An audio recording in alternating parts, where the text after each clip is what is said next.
We are working on GMetrix PowerPoint Project Review 3. We're on the section of the project called Why Rent a Houseboat? The first task wants us to create a list. We'll go ahead and go to the second slide, which is Why Rent a Houseboat? It tells us to go ahead and create a list from affordable all the way to skis.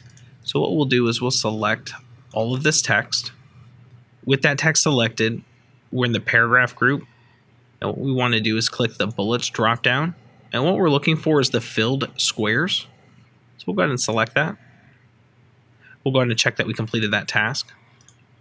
This task wants us to go ahead and insert a picture in the placeholder to the right.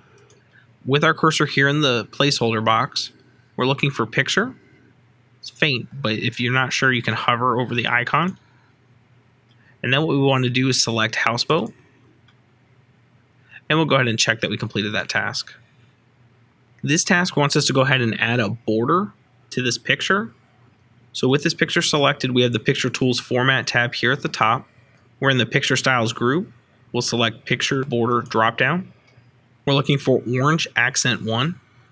We'll go ahead and select this color. And then what we want to do is go back to Picture Border, go to Weight, and this time we're going to select 6 point. We'll go ahead and check that we completed that task.